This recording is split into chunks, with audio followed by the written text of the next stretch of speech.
Welcome to Elevate with Elsner. Join us for inspiring conversations with individuals who have transformed their lives and are making a difference through the work that they do. And now, here's your host, Blake Elsner. Welcome back to another episode of Elevate with Elsner. We're going to call this one the tradition of inaugural lunches. That's hard to say, right? It's hard to pay for it too. And as taxpayers, we might want to look at it one more time or two, but that's all right. It's a great day for America. It's a great day to be alive. We're loving the process it brings, the tradition, the history, the mass at St. John's, and all that jazz that comes with it. But let's dive into this a little bit more. So welcome to another Elevate with Elsner episode. This is going to be a podcast where we dish out a little juicy tidbits of history, politics, and culture.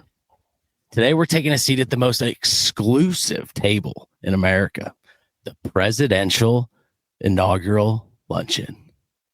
Get ready for a feast of facts, a sprinkle of satire, and a dollop of humor. So let's go about this historical background of this lunch. So inauguration lunches, right? Inaugural lunches. They've been a staple since 1897. Can you imagine we've been paying these since 1897. Some of our greatest ancestors would have incredible investments if some of their tax dollars didn't go to these lunches. But anyway, let's continue. So let's everybody catch our breaths for a second. All right. Whew. All right. So it's been a staple, and what it does is it kind of slows down the day a bit, right? They're going, and half the time the lunches are behind, and so they sit down in the beautiful room in the whirlwind of a beautiful inauguration festivities of a day. And those luncheons, they are a lot more than just meals. Let me tell you, they're a smorgasbord of symbolism, featuring dishes that nod to the president's roots or the nation's diverse culinary culture. So let's talk about the menu, right? What did they have on the menu, Mr. Trump? Well, this year's menu was a culinary, I guess you would say, almost like Epcot, but they got to experience a little bit of everything. And we're going to start with the appetizer. And the appetizer was a Chesapeake crab cake, which is a tribute clearly to the Mid-Atlantic's finest crustaceans. Those are truly incredible. And so if they weren't full after that, because probably 2/3 of them have some type of weight loss medications, Zepbound, I'm sure they get it for free, right? Big Pharma, that's part of that. So yeah, so going to the main course, it looked to be an Angus ribeye steak. I'm not sure if they all get it medium well or not. We'll have to find out on that one. But it came out of Nebraska, so it's Nebraska beef, right? What's better than Nebraska beef besides Missouri beef? And it's going to be paired with a California Cabernet Sauvignon Blanc. No, not Blanc. Take the Blanc out. There's no Blanc, okay? Because nothing says unity like meat and wine from the opposite coast. But anyway, so after they enjoy that main course, they're going to enjoy dessert. Because who doesn't like a little dessert in the middle of the afternoon, right?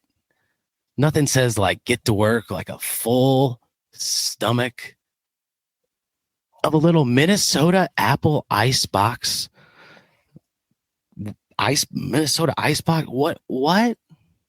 Now we're in Minnesota. What about gooey butter cake?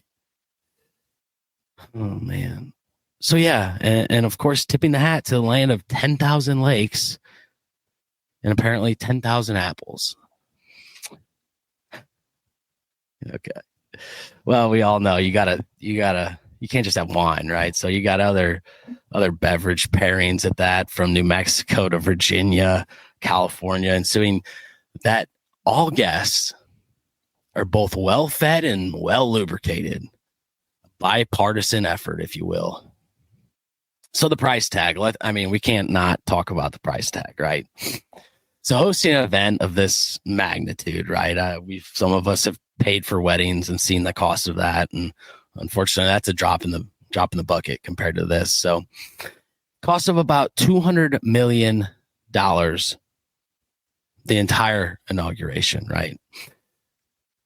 While figures, they're not public, it's safe to say that the luncheon was a multi-million-dollar affair. And that's a lot of dough for some fancy bread rolls. So here's a few quirky traditions we got to get through here, right? Did you know that Legal Seafood's New England clam chowder has been a staple at every presidential inauguration? I hate clam chowder. I don't think I want clam chowder, but I'm sure those clams were right next to pearls inside of oysters. So ever since the Reagans in 1981, and talk about a shellfish tradition. And a fundraising twist. You got Melania Trump was offered a dinner with her and the president for a cool $1 million.